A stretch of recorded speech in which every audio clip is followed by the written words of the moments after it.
আসসালামু আলাইকুম everyone, welcome back to my channel Mahima cooking house. আজকে আমি আপনাদেরকে মুরগি ভুনা রেসিপিটি তৈরি করে দেখাবো। এটা খুব সহজে আমি তৈরি করে ফেলেছি। সো যারা এখন পর্যন্ত আমার চ্যানেলটি সাবস্ক্রাইব না করে দেখছেন তারা এখনই সাবস্ক্রাইব করে আসবেন চ্যানেলটি এবং বেল আইকনটি বাজিয়ে দিবেন এবং ভালো লাগলে লাইক কমেন্ট শেয়ার করবেন এবং একটা রিকোয়েস্ট থাকবে পুরো ভিডিও না টেনে শেষ পর্যন্ত দেখার জন্য। সো চলুন আমি এখন রেসিপিটি আপনাদেরকে দেখিয়ে আনি।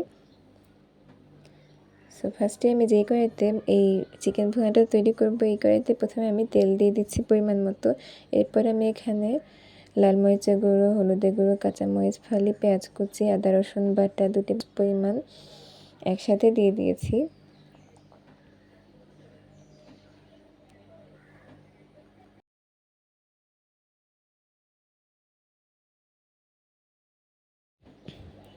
এবারে চুলাটাকে জ্বালিয়ে দিয়ে তারপরে এই মশলাটাকে ভালোভাবে কষিয়ে নিচ্ছি।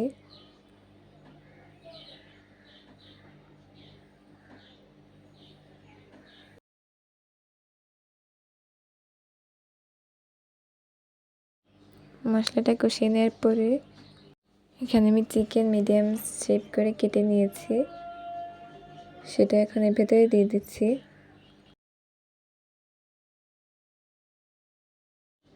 এরপরে মশলার সাথে ভালোভাবে এই চিকেনটাকে কষিয়ে নিচ্ছি।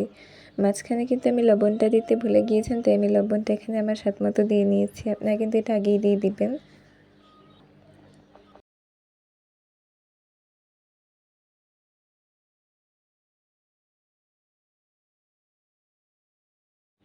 মশলাটা কিন্তু আমার কষানো হয়ে গিয়েছে। এবারে আমি এখানে পানি দিয়ে দিচ্ছি পরিমাণ মতো।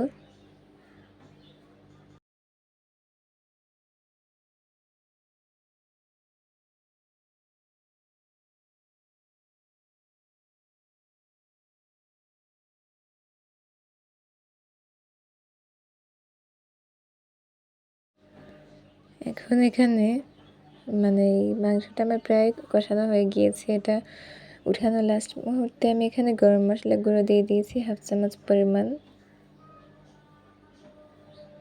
এবার ভালোভাবে আবারও নেড়ে এটাকে রান্না করে নিচ্ছি।